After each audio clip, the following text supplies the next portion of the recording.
What's going on, everybody? Welcome back to another episode of the Phase 1 podcast. This has been a long time coming, and I am so blessed to sit here and have just a beautiful conversation I know is going to happen with my friend Dylan Ledbetter. You just finished the Cocodona 250, and we're very responsive to jumping on the podcast so fast. So I appreciate your willingness to do this and to come on out here.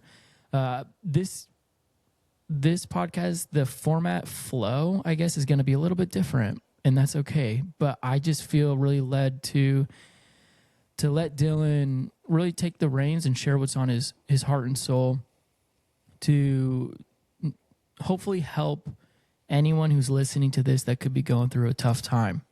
And you don't have to be a runner. You don't have to be interested in running ultra marathons, but we're all human. We all struggle. We all go through peaks and valleys in life, and we all experience adversity. But in those moments of adversity, we're given an opportunity to endure momentary suffering. And hopefully through that suffering, if we choose to endure it, we get to find out our true character. And I think that our character can be defined really by the last mile for whatever race we're in. And we're in a race in life. And I'm going to stop talking because I feel like I'm about to go on a rant, but I want to shut up. And I want to just invite Dylan to share with us. You know, you just got off the Cocodona 250 trail and you're in a season of reflection, which is what you were sharing with me before we hit record. And I just want to ask you your initial thoughts. What are you reflecting on right now as you sit in your home, just coming off that 250 trail? Yeah, thanks for having me on, John, and the Phase 1 guest. Like you said, it's been a long time coming. I think the Lord kind of intersected us, I think, a year and a half or so ago, and we've had conversations throughout that time, and they've always been so wholesome, you know, and so I've always felt a pull to come onto this podcast, so I'm happy to finally be here, and the timing seems to be great. I've never been closer to the Lord right now, so yeah, coming off the trail, I spoke about this a little today in a post. I feel out of place, you know. After spending a week in the mountains, moving through adversity after adversity after adversity, where the goal was just forward, right? Like it's not complex. As much as you're going to go through struggles, they aren't exactly like a daily life where you have to, you know, go to a meeting and perform and this and that. It's just forward. You know, how do I find the movement forward? And there's going to be things that are going to be trying to hold you back, and then you just solve that puzzle, you know, and you kind of lean into the adversity. But so what I'm speaking to is of, you know, feeling out of place is that this life that I'm in here, when I come back, it's so much more complex, and it's almost hard to grasp that I'm doing normal things because of how insane the things were that I was doing. You know, you were completely removed from what is society. My phone was legitimately off for probably 87 hours out of the 94 hours that I was out on the course. Like, I am disconnected, you know, completely. And then you come back in and it's like I'm just supposed to completely reintegrate. And it's been strange, you know. It almost feels like because of what I've been through, I need to turn the page on wherever I'm at in life. So that's where I'm in, where you said the middle of reflection is true, because I haven't figured that out yet, you know, and we're still unpacking that. Cocodona itself has been a dream race for me for 3 years. Since I knew about it with the Chad Wright documentary. If you guys haven't seen it, 1 Mile Out, it's really good. Chad Wright's a Navy SEAL, very accomplished ultra runner. He got chewed up and spit out on the course, and that intrigued me because everything else you saw from the guy, he dominated it, right? The Mid-State Mile, he won it both years he went in incredible fashion. He dominates things, and he went out to Cocodona, and he found his limit. And that's where a lot of us in ultra running or endurance sports or even in life, like, we're looking for that limit. Like, how do I get there, you know? And sometimes we don't really know what that blueprint looks like. And to me, it looked like Cocodona, and I've been tested multiple times, but I don't know if I've been able to get to the brink of just the edge of my capabilities. And we'll get to the story of when that when that was during Cocodona or the multiple times that it happened. But that's what excited me about the race initially. And for 3 years, it was kind of in the back of my head. And then last year it opened up and I got in. And that's when things got pretty real. They're real, but it's really far out too. You have like an entire year essentially. And so training begins and planning, and everybody's excited. Oh, you're doing Cocodona next year. And then like the time gets closer and closer and closer, and you get like more and more nervous, and you're hitting like imposter syndrome too, right? You're seeing the names of like who's going, and it's everybody. It's the who's who of everybody in ultra running. The Rachels and the Courtneys and Cam Haynes is going, and like anybody that in ultra running, they're going to be there. And it's almost like, why me? And I'm starting to get that feeling a couple weeks out.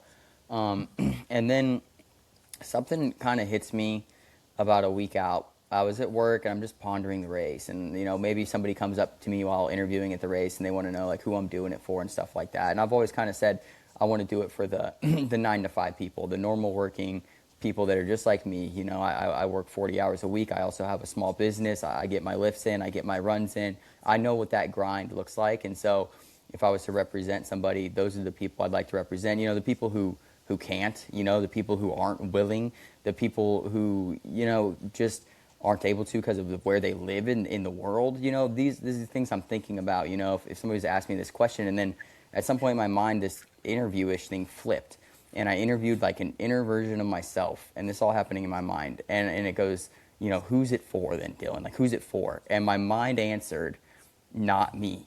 And this was insanely powerful, because it was almost, I think, the first time in my life where I was something inside, like I wasn't answering this to like say the right thing to get a message across. Something in my mind threw that to the forefront, right? And I mean, I always credit something like this to the Holy Spirit speaking through me, to me. And I was like, oh my gosh, like I had removed Dylan Ledbetter from the Cocodona race, and I was going to do this in the glory of God. Like all I want to do is speak his name, wear his name, and do it for anybody but me. Like I'm just the vessel. And I realized this the week before the race, and it brought me a lot of peace, but also a lot of pressure. Because if I fail, it's fine. Like if Dylan fails, it's fine. But when I feel like if I fail for the Lord, like it seemed different. Although he loves me regardless, it was hard to grasp and juggle.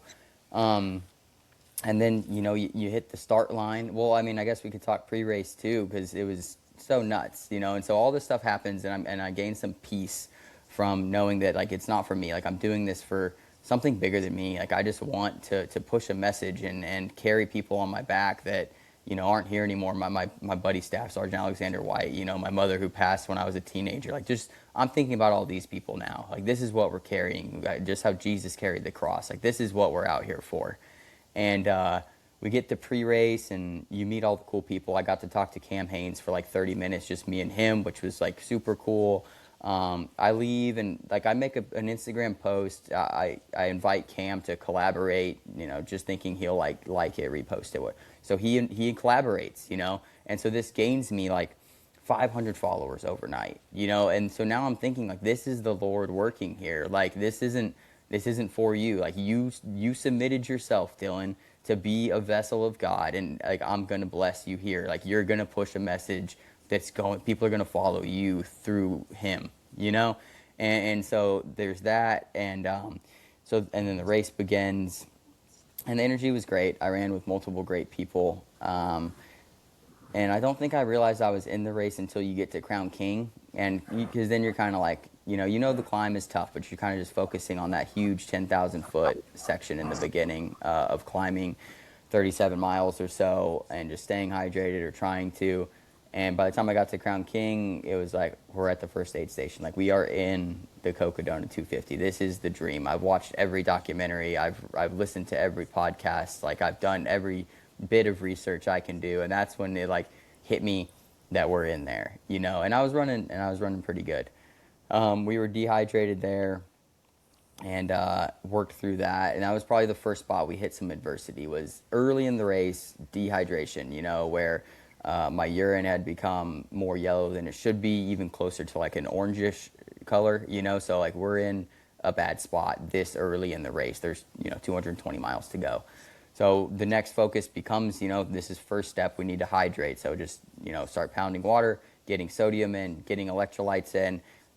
And, we saw people panic that early in the race that they were dehydrated, and you're seeing people drop at Crown King because they're dehydrated and they can't fathom being able to come back from it, and it's not true. It's just in their minds, oh, I'm already dehydrated and I have 220 miles to go. Like, how am I going to rehydrate, and it's like, it's easy. Like, you just have to slow down, drink water, like, pump electrolytes, eat a bunch of food, and like continue to go.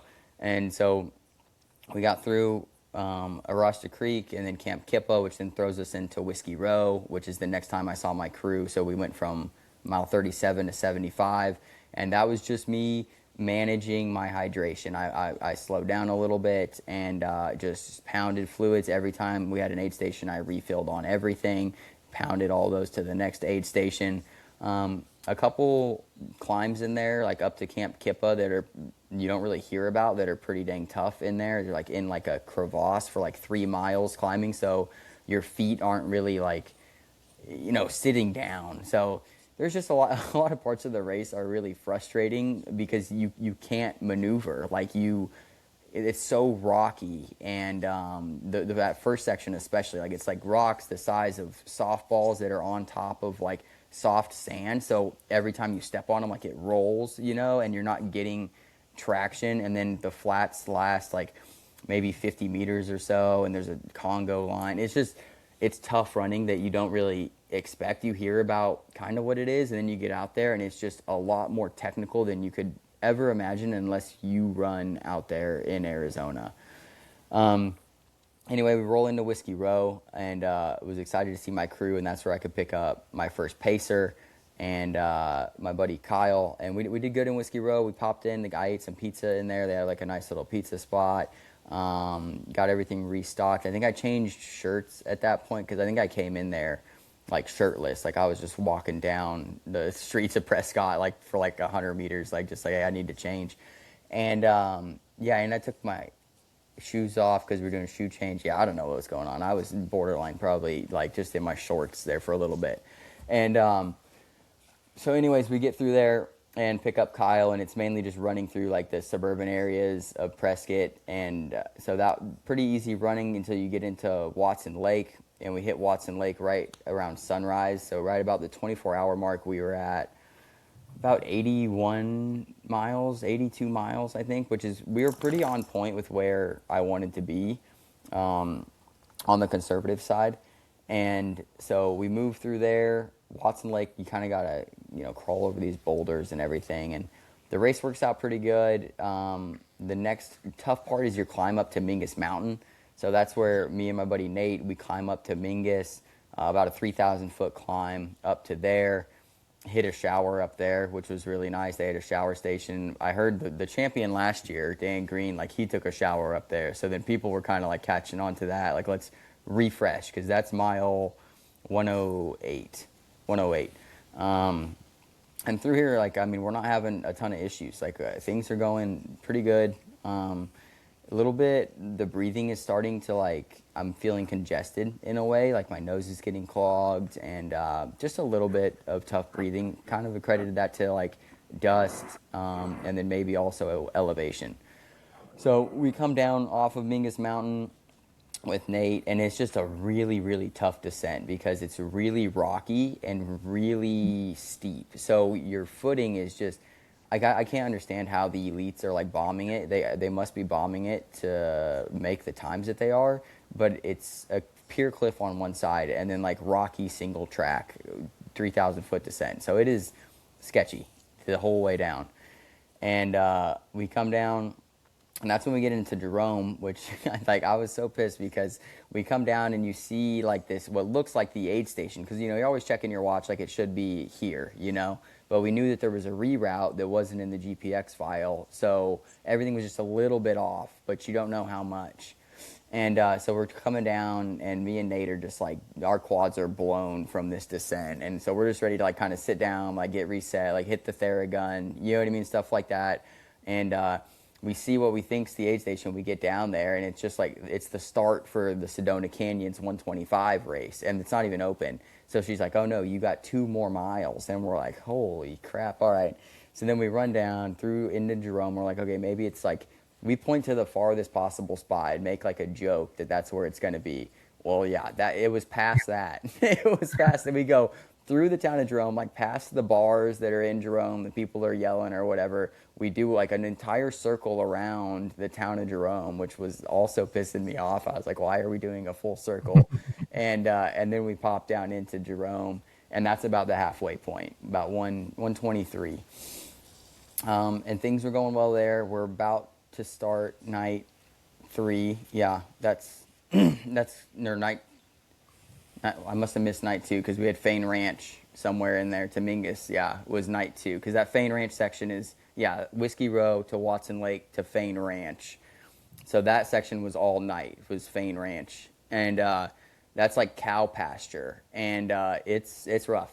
It is it's unrunnable really, like because it's just like uneven the whole way, and then you're gonna maneuver over 11 different ladders throughout that time, like over fences. So you're just like tired of that. You know, your legs are almost 100 miles in, and you're having to climb ladders.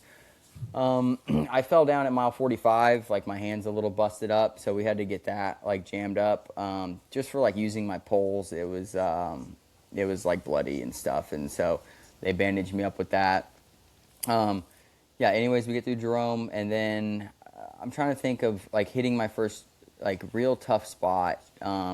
We were coming into the Sedona Posse grounds at mile 160 or so, and I just remember I was telling my pacer John, I was like, John, this is hard, you know, and it was hard, I think, mentally, like just over and over again having 12-mile sections, 16-mile sections, and like continuing to answer the bell because we weren't taking a lot of time anywhere. Like we didn't want to just sit in aid stations. Like I wanted to not necessarily race with the front of the pack, but race with my capabilities. Like how good are we, you know? And because I have no idea, my PR was 104 miles coming into this, you know. Now we're trying to tackle 255, so I have no idea what most of this territory is going to look like, but I want to run it good so that I have an idea, you know. I don't want to just, I hate to say coast, but coast through some aid stations or take, you know, 5-6 hour sleeps at night so that I know that I'm fresh or this and that. Like I wanted to run it hard, you know, hard for whatever that is for me, my relative hard.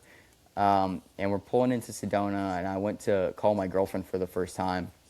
She didn't answer, and I talked to her mom, and then I talked to my buddy Graz. And I knew people were rooting for me, and I knew that there was a lot of support behind me. But he answered, and he's known me since before I was sober, before I found faith, before I got into running. Like, he has known me for 13 years. So he's seen the good, the bad, the ugly, you know. And he just told me how proud he was. And it was like so, like it's still hard for me because I remember the emotions like in that moment that he was just like so, like I could hear like that he was choked up because of how like well I was doing, that we were doing the thing that like I have driven like my new life towards, you know, that like we were accomplishing it and doing it well. And like to hear him say that like he was proud of me was like something that hit me like so hard in that moment. And like I was just crying, you know, and like a good cry though. It was like that I was in the spot that I was supposed to be in, you know. And I couldn't describe to John, but John, luckily my pacer, he's run Moab 240 and Arizona Monster 300, like he just got done. So he's like, dude, like this is normal, you know, like what you're going through, like this support system you have is incredible, and just let it out, you know. And it wasn't something that like deterred me in the race at all. It was almost more of a motivator, but I had never felt emotions like that in a race. I'd felt gratefulness and you know, been emotional, but to know that I had like legitimately made people proud that knew me before any of this stuff, you know, like because a lot of people now know me for the new version of me, which is great, and like that's fantastic. But for somebody who knew the old version and seen the entire transformation like step by step, and then say I'm proud of you. It was like almost like me saying, I'm proud of me. You know what I mean? Because like I'm not gonna look in the mirror and say that. Like, you don't feel the change in yourself because you're making it, minute by minute. And it's so slow, but it was almost like, we finally made it to the point that we've been like really searching for, and so that was a great spot for me in the race that I felt that I was in the right place, and we get through there, we get through Sedona Canyons. We hit it at daytime, which was amazing. So like, there's no way you can be upset in that section because it's so beautiful, the Hangover Trail, and you're like kind of climbing up rocks. There were guys out there on mountain bikes, like doing crazy stuff, and people running and cheering you on and asking how far you are, and you're like clicking off numbers like 174, and they're like, that's nuts, and so we moved through Sedona real well. And then I'm trying to think of that next section, because I was in the morning. That next section was the section where I got to go alone. And, you had to go alone because of the endangered owl. And this was another point in the race where being alone is something that I needed at that point. And I was like really engulfed in the situation that I was in, and really grateful to be where I think God wanted me to be in that moment. I was really feeling his presence, and it was hard to run and walk, but I was 180 miles in. And I remember like I was just crying and running and just telling myself that like if Jesus carried the cross to save my broken, sinful self, then I can carry my broken body across that finish line to say his name. And like I just repeated this in my head for this, like it was a 16-mile stretch. It was super cush stretch. Like I was just walking like 5 minutes on, 1 minute off.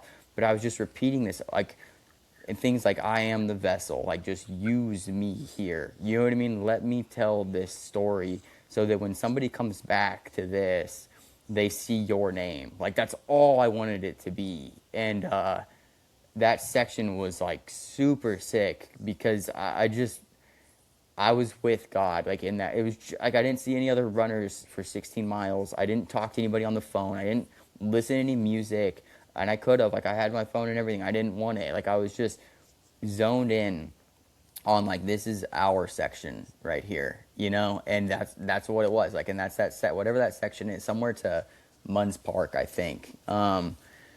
And I'll just never forget that section because like I was in a low spot. It was hard. And I remember like the guys joke about it because that's when I made the first update video on my Instagram. It was just like, I was, emotional, and I was like 178 miles in, like I'm doing good.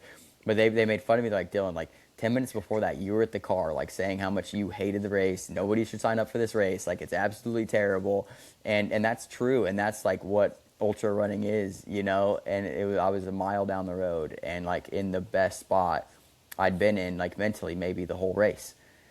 And we get through Munns Park, and then it turns night, and the third night was really, really tough. I just couldn't stay awake. I just did not have enough sleep. So we struggled, me and Kyle, for 13 miles. I probably took 4 or 5 dirt naps, just lay on the side of the trail. I was like, Kyle set an alarm, like 8 minutes, and I would knock out.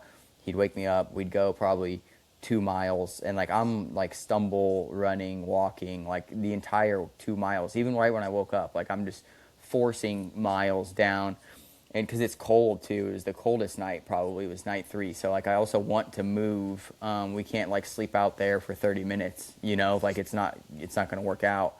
So that was a point where you don't even, like, choosing forward is the only option. And like that's something where in life, like, you have to identify those things when they happen, because sometimes you can't go backwards. Like you can't stop, because if you do, you'll just fail. And I'm not saying failure is the worst thing, but in this circumstance, like it wasn't an option, like we couldn't sleep on the side of the trail. It was 30 degrees outside, like it's like, you have to move forward. And so we just keep chipping away, and then get to the aid station, and we were able to take like a long rest there. They had tent and cot, so we did like an hour 15 there, I think.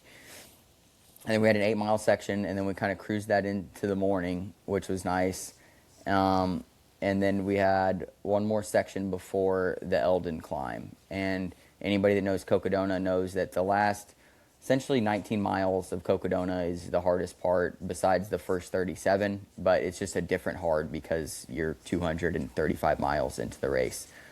Essentially what you'll do, you have to go out alone as well, which is new this year. You climb Eldon on your own, no pacer, and you'll climb up about 3,400 feet to the highest point in Flagstaff, which is about 9,300 feet elevation, and then you'll come down. And it's a really long climb. It's a really hard climb, and then it's an even tougher descent. It's about 2,000 feet of descent in 2 miles, which is absolutely insane, and it hammers you. But so we're climbing up Eldon. It hits night. You go up Little Eldon, you crest that, and then you go across to the backside of the mountain, and then you go up Big Eldon. And you can kind of see it. You can see where you have to go the whole time, which is absolutely punishing, especially at night. You can just see headlamps up there, and you just know, like, you're way down here, and you're working really hard, and you got to get way up there. And at this point, my breathing was the worst that it had been. This respiratory issue had gotten progressively worse, and like I'm still like coughing up like blood from my nostrils today, and that's what it was. It was like bloody, like, I don't know, your vessels break from the altitude, is what I was told. And then like it'll cause full nosebleeds sometimes, but I think because of like the dust and stuff, it was just clotting in my nose. And there were points where, especially the Eldon climb, where I couldn't breathe through my nose at all. And so I would stop and try to like blow it out, and that wasn't working very well. So we were just going to move insanely slow because I couldn't control my heart rate because my breathing was so bad. And we get up, we move super slow up using poles and everything I possibly can. And there's probably 400 meter climb that's like a road. It's a road that a vehicle can drive up. It's probably 400 meters left. And I was so out of gas that I didn't know if I could make it. And I'm at like mile 247 out of 255. And I was sitting there like on my poles trying to catch my breath. My heart is absolutely thumping, and I'm not doing anything.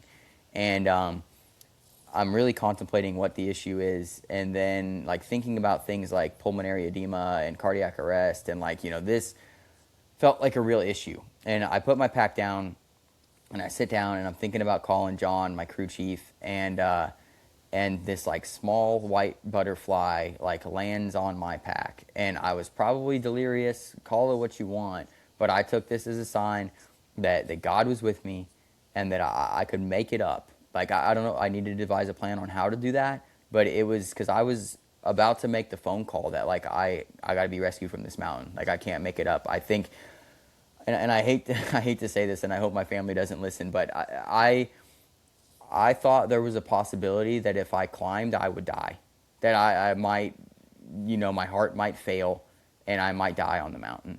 And I had to make a decision. And I don't, I told my buddy yesterday, I don't think I made the right decision. I think that if I knew if somebody felt the way that I felt in that position, I would tell them not to go. I would tell them not to go. And I decided to go, and I would walk 10 steps and stop and take 5 deep breaths to catch my breath as best as I could. And then I would walk 10 steps, and I climbed like 400 meters like that. And a section that should have taken 15, 20 minutes took me probably an hour. And like anybody could probably see this on my tracker and had no idea, like I was moving at 0.5 miles an hour or something like that. And but I made it, you know. And then, you know, you had the descent, and that was, it's hard. It's a really hard descent. It's really rocky, and it's like big step downs, and your legs are thrashed, and you're trying to use your poles. There's some section you can't even use your poles. You have to kind of climb on the rock. So like I throw my poles down in front of me. Like it was more frustrating than anything, because like at that point you just want to be done, you know, like you made the climb. Like I'm just ready to get down to the bottom of the mountain and finish.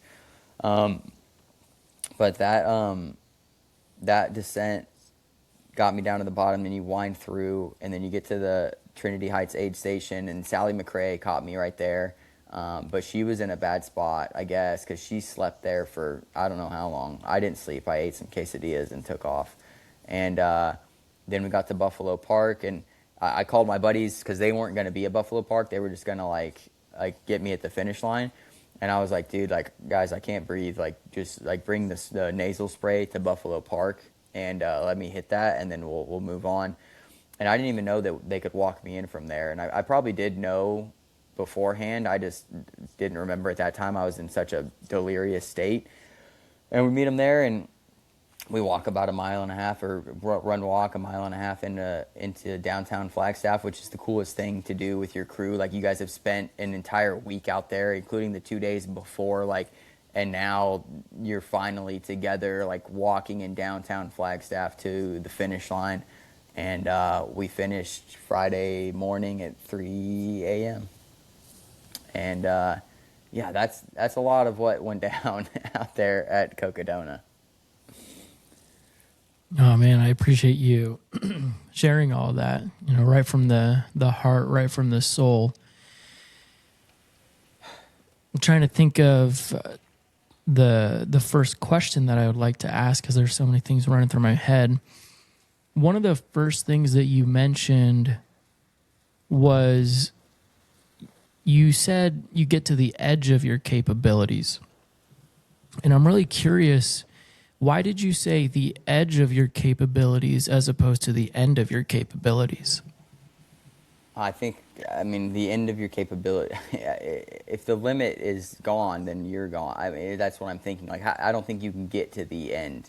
I don't think there is an end. And I think that's, like, if you're chasing for the end, like, you'll chase forever, which you should chase forever anyways, but there's no end, it's circular, if you might say, or it's continually moving. It's a moving target, I guess, is why I say the edge. I think the edge is as far as you can get. You can't go past your capabilities, right? You can't go over the edge. You can't exceed what your capabilities are. You can only meet them at the edge. Yeah, I'm with you 100%. When you said that, I just love to hear you say that, because I do hear a lot that, I guess from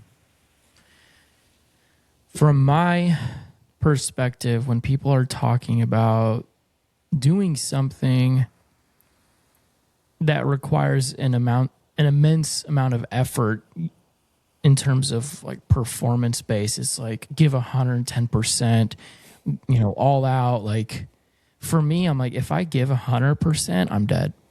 Yeah. But I love, on a holistic scale, physically, mentally, emotionally, spiritually, getting to the edge of my capabilities, because it seems like that's a turning point where I can make a decision either to retreat, fall back, quit, or acknowledge the momentary adversity and make a conscious decision to continue to move forward. So I loved hearing you say to the edge of your capabilities. And then from a different perspective, people that listen to this podcast, they may not run or have a desire to run, but we all go through suffering in life. And maybe someone's listening to this right now and they're at the edge of their capabilities, and they don't want to make that conscious decision to keep going and persevering in life, because they feel the burden, the pressure, and the overwhelm, and they feel like they want to retreat, they want to fall back, they want to quit. If you take a moment, you think about the physical, the mental, emotional, the spiritual obstacles that you faced, what would you say to the person that's listening right now that doesn't want to make the conscious decision to keep going and to persevere through this adversity they're experiencing? What would you say to them to encourage them to keep going? Oh, it's tough, because I think a lot of us have been there, where you don't want to keep going. It's easier to stay where you're at. I think it's wanting to be a better version of yourself all the time, because that person, like, if you've gone through something worse, or that it's going to continue to grow into something more. I like to reflect on things I've been through to get me through the next thing. Like I think that most of us, whatever your worst thing is, like you can't think that you're in a worse spot, in my opinion. Like I've like losing my mom, right, is something to me that when I get to a new hard thing, I can always pull back to that and go, I got through that thing. I can get through this next thing. And I think I can also look at it from a spiritual level and go, if Jesus did what he did for us, on the cross with his sacrifice, a legitimate sacrifice of his life. So there's, if you think you're at your absolute worst, it cannot be worse than the sacrifice of Jesus because you are still living currently. So I can get back to there and go, if he did that for me, then I can move through this thing here. And that's where, we read things like the book of Job, where we speak of trials and tribulations and being tested. And what the test means is that there's something better on the other side. So if you're stuck in the place where you want to go backward, just remember that if you get through the test, the blessing is on the other side. We don't know how far out that is, and I know it makes it really hard. But I try to use myself as a testament to this, that everything that's happened for me has happened in 3 years, the last 3 years, And it's always been these small tests that lead me to the next thing, And to right now, I'm at the epitome where my following has grown the most. My support system is at its absolute best.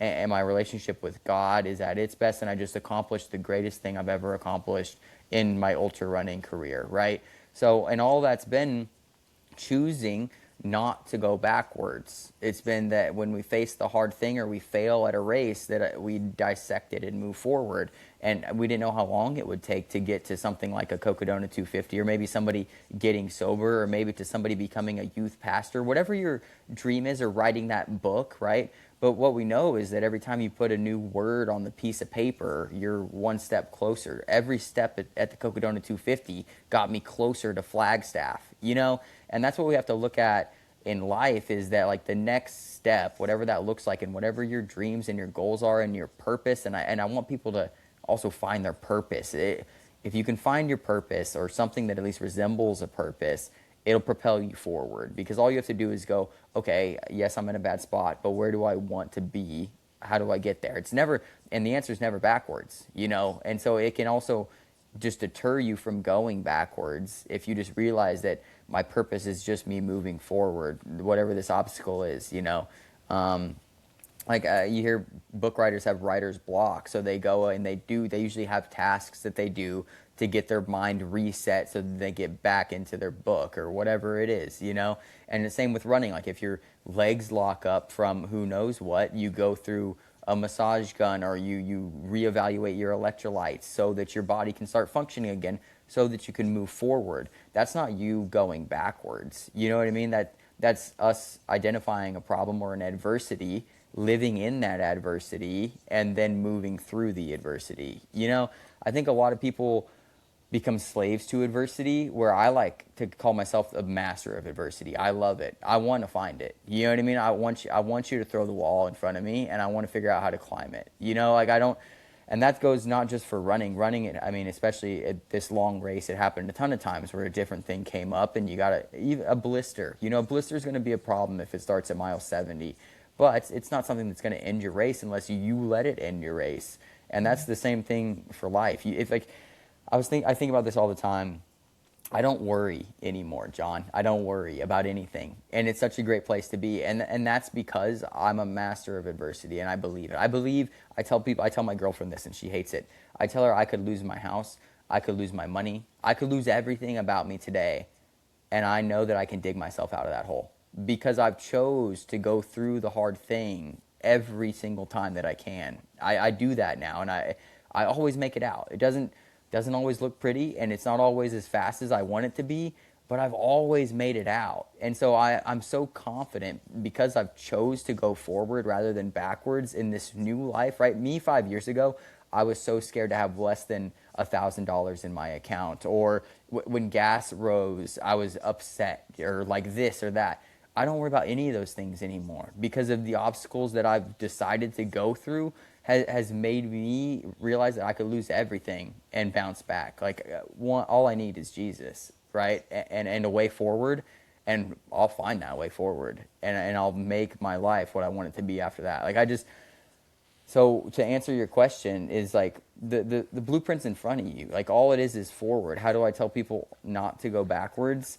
Is just tell me when it's worked out last time. Tell me last time that you backed out of something and it went well after that. Because I know for me, it never worked well. You know, when I tried to go through a grieving process, like using a coping mechanism like alcohol, that grieving got worse. You know what I mean? Like when I, was trying to use mechanisms to get through stuff that weren't healthy ones, it just got worse. Like I got out of shape, I got depressed. But once I started fixing things using good coping mechanisms, like running, or you could use painting, or whatever your thing is, you were moving through those things easier. And like I've learned that, like my thing is running, scripture, sobriety, right? These are the things that I rely on to move me through any adversity that's hit in my life. And everybody needs to have what those things are. It doesn't need to be running, like you said. It's just, what are those things for you? Make sure they're healthy, and you're never gonna go backwards. Like you're never even gonna want to go backwards anymore, because you have the plan to go forward. And then every time you do it, it's more data that just proves to yourself that you can do it again. Hey. Mm-hmm. Yeah. So that's what I would say. Yeah, I kind of struggled in the beginning to find an answer, but I got myself there. No, you're good. You're good. And usually I don't ask like direct questions like that, but I really feel led to do that because I knew that you'd find how you wanted to answer it. And I knew that it would be encouraging. Like we were talking about before we hit record, like, let's go there. Let's go to these places and think and share how you're feeling. Now, for me, I have not ran Cocodona 250. I only experienced a sliver of this. I did the Crown King Scramble last year, the 30 miles, and I didn't know. Okay, side note, I like to be thrown into adversity because I want opportunities to adapt. I didn't do any research on Crown King before I stood the line. Mm-hmm. And when I realized all we were doing was going up for 30 miles, that was really, really tough. And I absolutely loved that experience. But yeah, I feel like no, I'm not even going to say it. I can't relate to anything that you've gone through. I just appreciated Crown King so that I had the opportunity to move forward or retreat. Because like I was saying in the beginning of this conversation, I really do believe that our character is forged, and we're able to find our character at that last mile. And no matter what we're going through, we can think about that as an analogy. Whatever grieving we're going through or adversity that we're experiencing, if we continue to accept the adversity that we're in and rejoice in our suffering, because the Bible tells us that. Paul spoke to the Roman church and told them, rejoice in all suffering. And when we hear that, Western culture, and we think about rejoicing in suffering, that doesn't really resonate with us. I don't think that we would want to rejoice in suffering, which means to express extreme joy in suffering or adversity. I think it's a lot easier for us to want to be comfortable, create a comfortable environment that we can thrive in. We don't have to expose ourselves and acknowledge the suffering that we're in, because we want to be comfortable. We don't want to be hurt. But when I was going through the most challenging time in my life, the only thing that made sense to me was sit down and read the Bible and run. That was it. And I was reading, and when I read Romans chapter 5, verse 3, where it says, rejoice in all suffering, for suffering produces endurance. Other translations say perseverance. But that leads to character. And character leads to hope. And hope does not put us to shame. I just love all of that. When I read that, it absolutely changed my life. Yeah. And I stayed on that ultra trail, and I committed to Bigfoot 200. I committed to Crown King. And if I retreated and I said no, I wouldn't have had those moments on the ultra trail, which really it's just in God's country. It's God's beautiful creation where I wasn't distracted by the music that I was wanting to listen to. I was just consumed by what God created. Like the dirt, like the sound of my feet hitting earth, the birds and the trees, the wind, all of it. It just was very resetting for me. And I felt like it wasn't a feeling. It was like I needed it. You're right. It was like going into, when Jesus went into the wilderness, he went into the wilderness to be close to the Father. And I wanted to be close to the Father. So I needed to get out of my comfort that I created and expose myself to discomfort just so that I could be closer to God. And I think back through all those times that I stayed present in that suffering, and I chose to rejoice in that suffering because I knew, kind of going back to what you were saying when you're talking about trials in the book of James, and we're reading about trials and tribulations, there's two things that really stuck out to me in that teaching was God will give us trials to test our faith. Satan tempts us to choose our sin. And when we're looking at the trials that God gives us, it says if we make sure that we see it through so that we may be made complete and whole at the other end. And I respect you so much. I'm trying not to get too emotional, but like I was following your journey from start to finish and was so happy for you. I was thinking about telling you that I'm proud of you. And I don't mean this in a rude way, but for me to say that I'm proud of you would be a disservice because you put the work in, not just the work, but you also, you demonstrated courage, even in a moment if you didn't have full confidence at the start. But I believe that you matched that courage or that fear that you had with courage. And the confidence, I do believe it was found at the other end. And I do believe from what you're hearing that you accepted the trial that God gave you to be made more complete and whole. And to hear you share about how you are closer to God now than ever, and also knowing sobriety is a major part of your journey and your walk with God. There's a different version of you that I don't know fully, but you know. And I get to sit with the person that you are now, and I get to hear what God is doing in you and seeing how you are that vessel to getting people closer to knowing him. It's just, And he's just so intentional, and like I look at everything. I restructured the way that I started studying about 2 weeks ago, right? From a buddy named John. Ton of Johns in my life right now. And also I was led to starting in the Gospel of John. And what makes this kind of full circle is that's been what I've been reading for the last 2 weeks. I'm only 3 chapters in. I've written like 12 pages of notes, and I spend probably 40 minutes a morning just taking notes as much as I can, and reading through the MacArthur Bible. And John, I talked about earlier how, and I didn't realize this till after the race, but I talked about earlier how like I removed myself from the race, right? I gave myself to Jesus. Like I was no longer, Dylan wasn't in the race, right?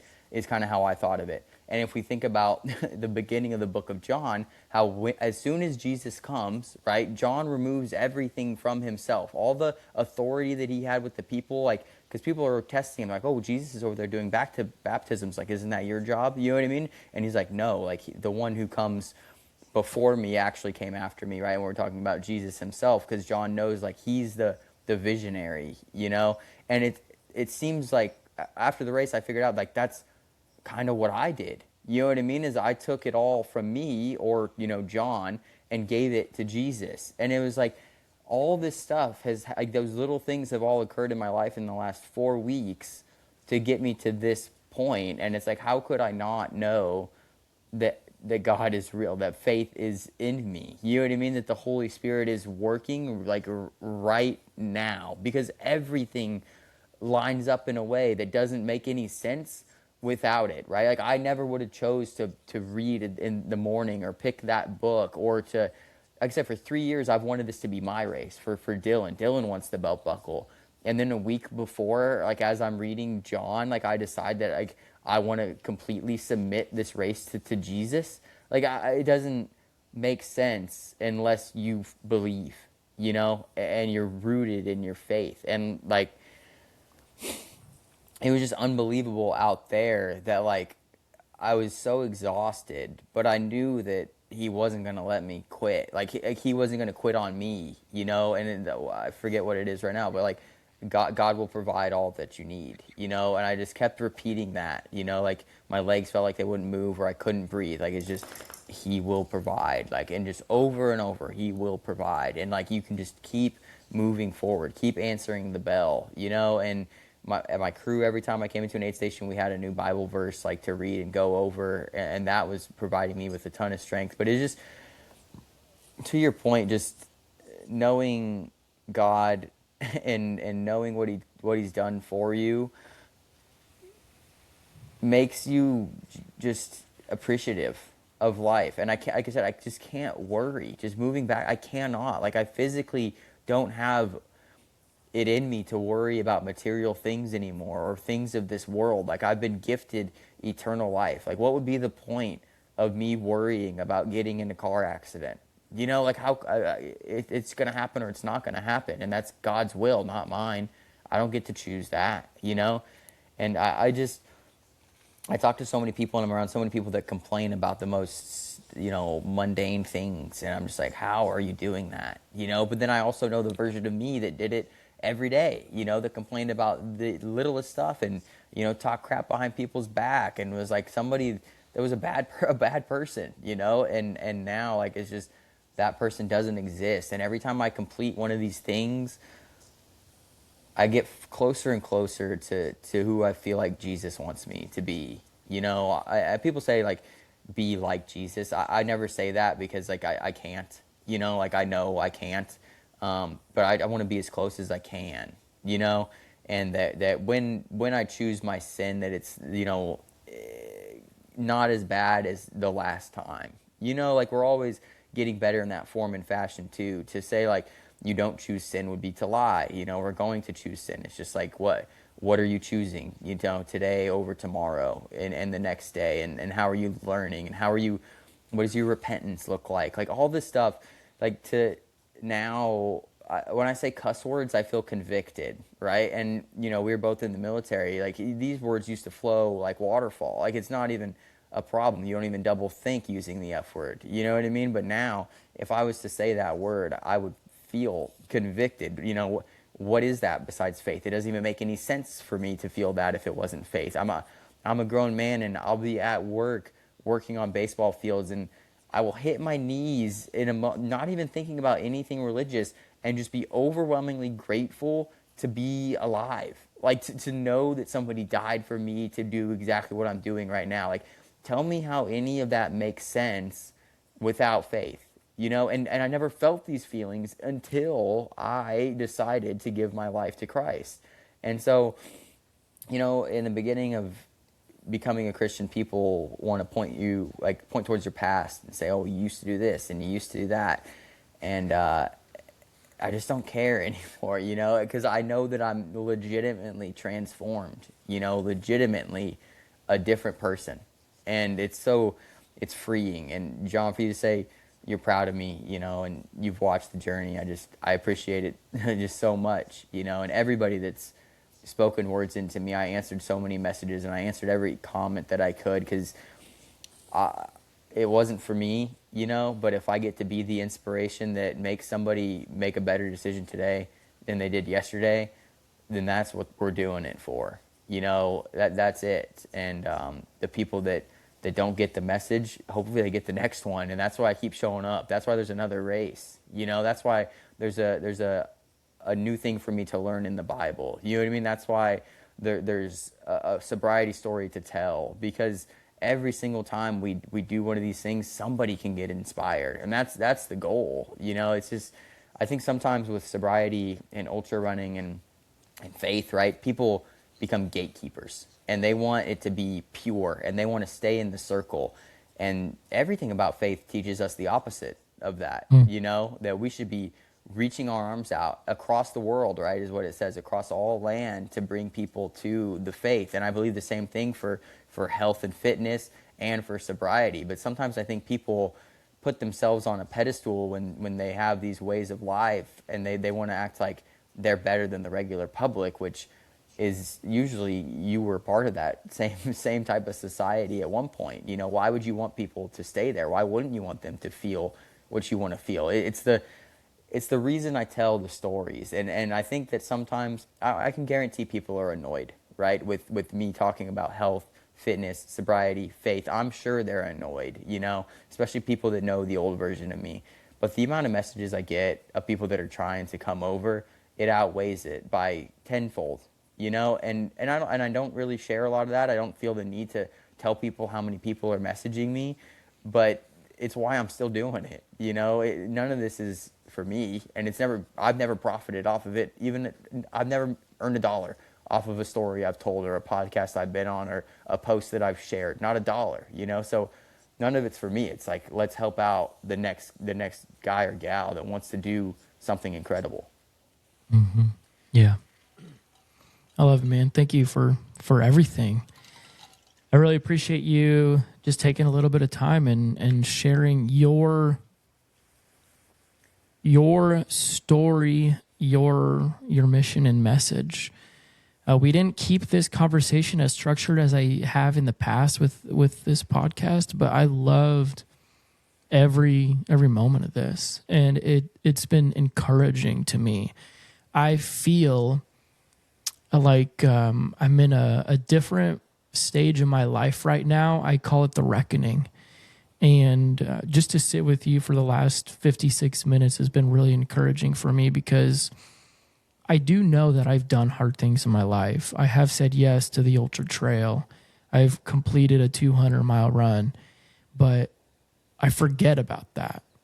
I think another part of it is like maybe I'm trying to be humble, but at the same time, I've shut it out. I've really shut it out. And as I'm talking with you right now, I feel like that's a disservice to the Lord, because when I stood that line for Bigfoot 200, I was full of fear, zero confidence.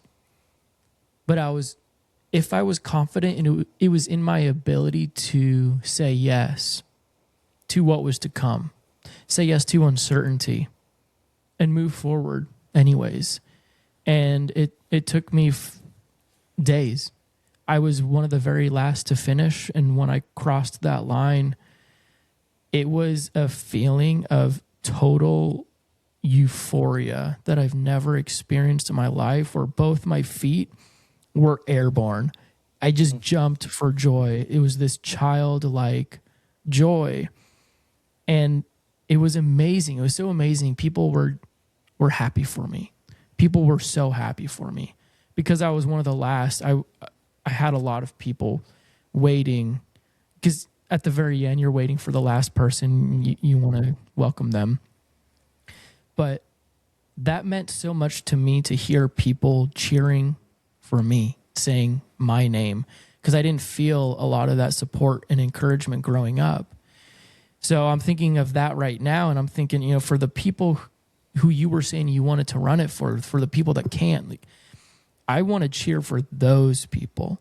And if I can keep getting up every single day and saying yes to the challenge and saying yes to the adversity, like, I am encouraged through this conversation to get up, keep going, and just do it for those that can't. And maybe, sometimes as me, I get to find this confidence at the other end. Yeah, man, I'm just really, really grateful. This season of reckoning is really just a complete and total season of humility and hitting the reset. And I just feel like I'm letting God, I'm just really opening up my heart and soul and letting God come in and do the work again. So I think I got so much from this, and I knew I would. I knew that you would talk and share your heart and soul, and you absolutely have, and I'm grateful for you. And yeah, thank you. Yeah, I think we're on the same page. Is like, you're not always going to have it, but when you feel like you're in the right place, it doesn't happen often, but you want to give that to everybody else, and that's why that's why I share the stories, that's why like faith is so important, because all I can do is share my lived experiences. And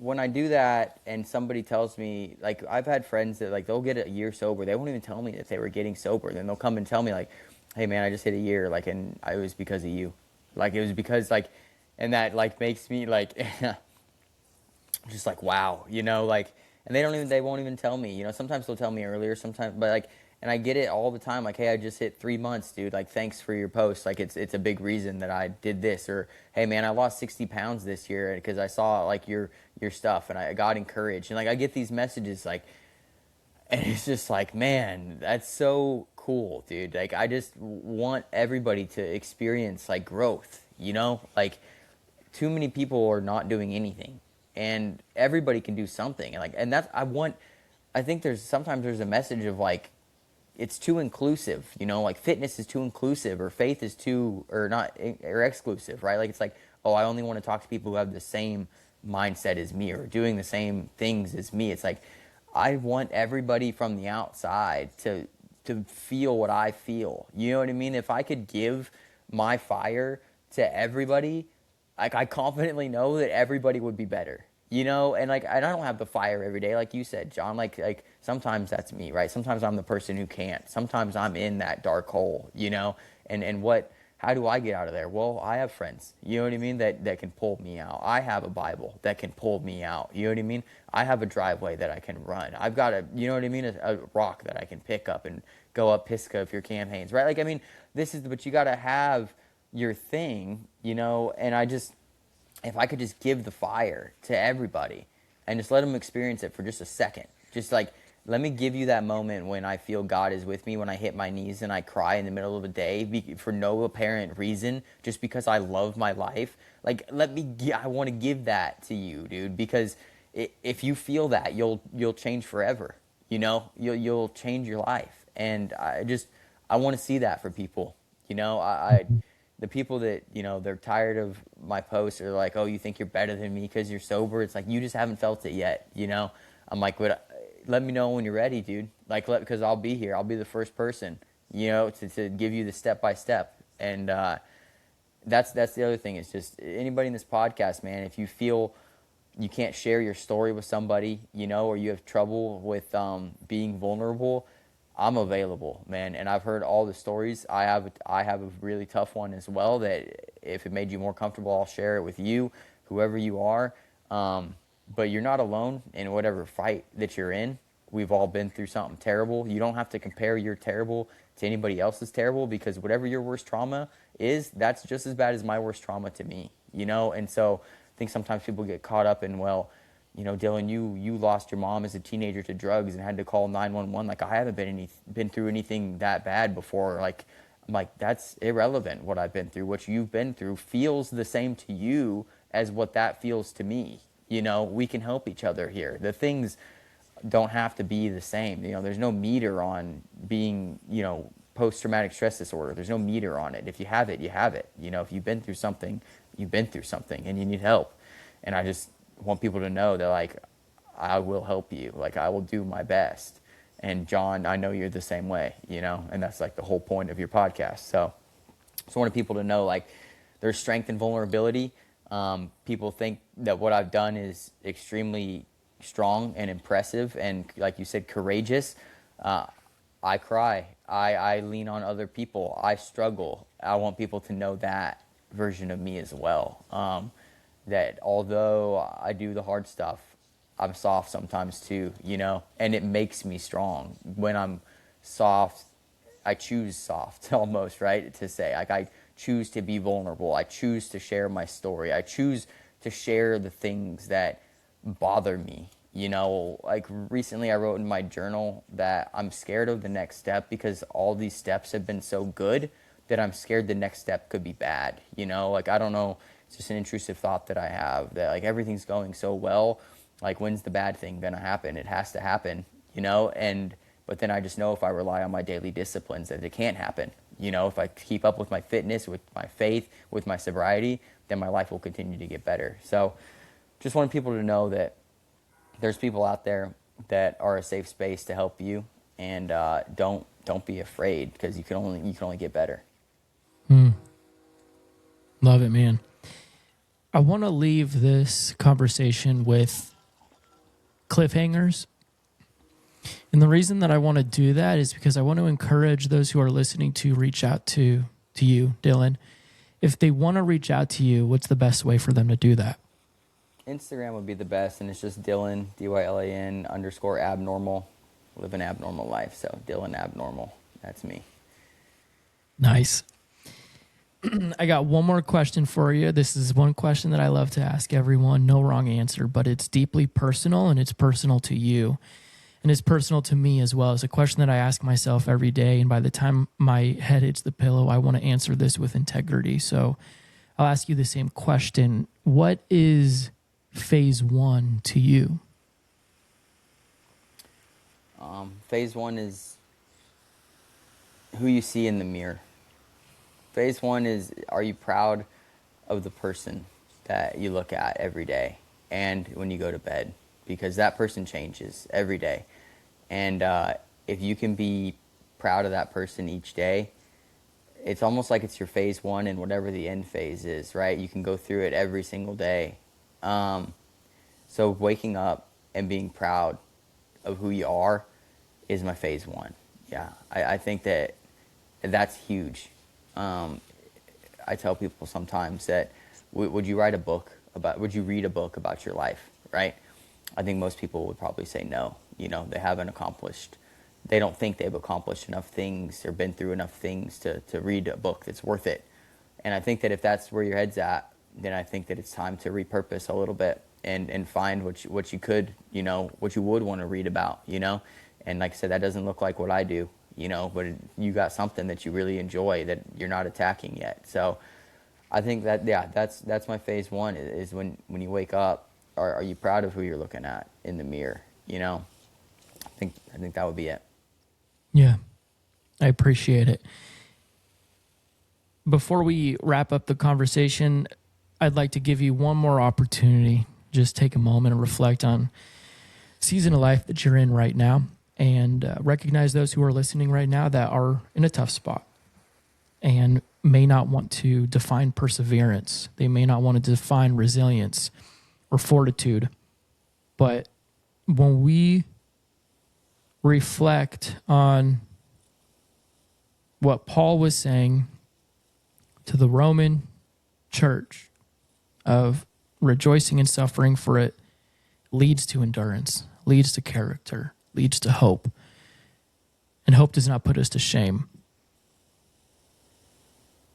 I have to recognize that hope is at the other end of suffering.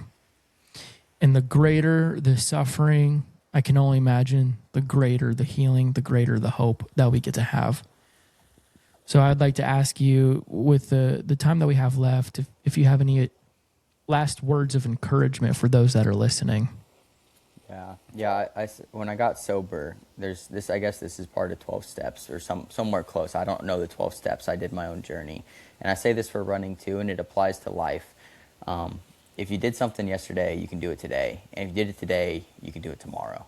And so that kind of brings us to, like, you look in the past to get strength, right? And then you live in the present, and you're able to get through what's in the present, and then you have your hope, which is tomorrow. And you can apply this to anything, you know, and it's just a way to digest the adversity that you might be in, you know, and then it gives you hope as you move forward. Every time you choose to keep going, like I said, sobriety is a really easy one, you know. I think anybody can believe that they cannot drink for one day. Well, that's all you have to do, you know? And anybody can believe, like, they can run just 1 mile, you know what I mean? And if you're in a 1 mile race, it's a 1 mile loop. All you have to do is do it again, you know? And so it's just that thing of, if you did it before, you can do it again. You have all the data, and that's just rejoicing in that suffering, you know? And people can say, like, every day being sober is suffering. To me personally, it's not, but I know to some people it is, you know? to me, it's full of joy. I love every day. It's easy for me to say no. I don't have hard days anymore, but I know that some people do. But if you got through it yesterday, you can get through it today. You can do anything for a day, and so that's probably just what I would leave people with. It's just, you can do it. Like, I just want you to choose better for you, and that's it. Like, what that is. It doesn't look like my story. It doesn't look like John's story. It doesn't look like Paul's story. It doesn't look like that exactly. Like, we all get to have our own story, and you don't have to compare it to the people to your left and your right. But it gets to be you, and you get to wake up in the mirror, and when you're proud of yourself, you're going to identify it, and it's going to change your life forever. Like, I think that once you identify being proud of yourself, you almost never go back, because you know what that looks like. And I think most of us suffer for a long time not knowing what that looks like or feels like, not knowing what it feels like to not only have other people be proud of us, but to not be proud of ourselves. And that I think there was a long time where I wasn't proud of myself. And now I am, and it's been really powerful. And that all has just come from choosing the hard thing over and over again, choosing the right thing. And we all know what the right thing is. And I think, I didn't know I was going to get there, but that's what I would leave anybody with, is just be proud of yourself, truly proud, with, like what you said, integrity, like knowing what that means, like to its core, to be proud of yourself. I think a lot of us can fake it, and compare ourselves to others and think that we're doing good, but we all know what our capabilities could be. Are you really searching for that? Are you really working towards that? And you'll know when you are, because like I said, you can look at yourself in the mirror and literally cry because of how proud you are, or be in the middle of a race and cry because that you've made the transformation. Like, you have made it. You are a new person. And that's the most powerful thing you could ever do for yourself. Very encouraging. I love it all. My words of encouragement for the hurting human, which is myself included at times, is a few things. Number one, I like to say that your strongest self is at the other end of the most discomfort that you are willing to endure. I like to say that. The reason I express that is because that thought formulated in my mind when I was believing it.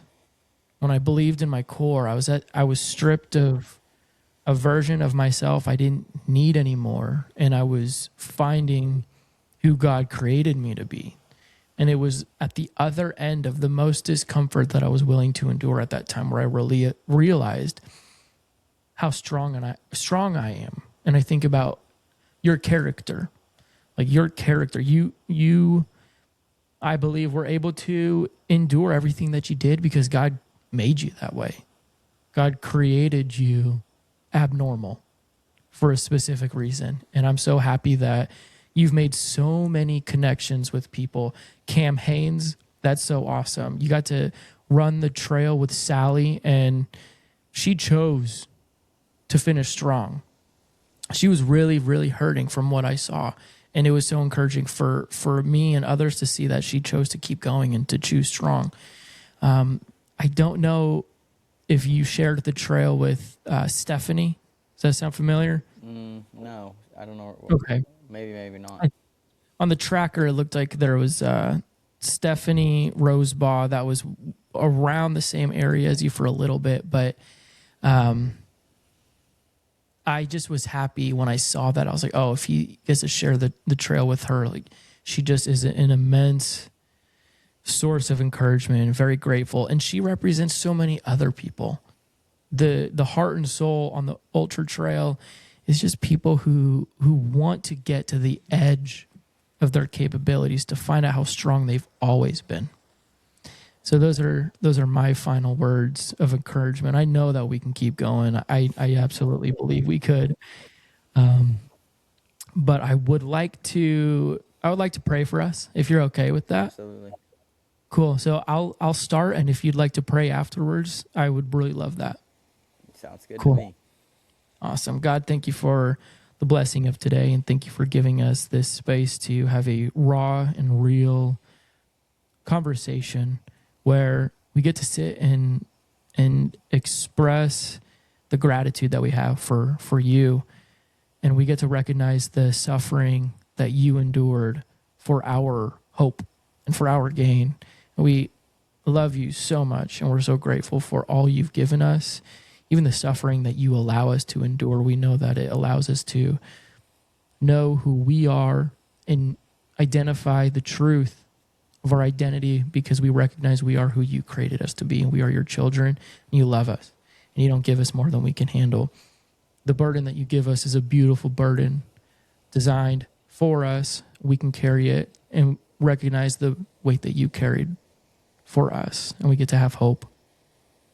We live in this hope that you give us. Thank you, God. Amen. Amen. Yeah, that was beautiful. Mm-hmm.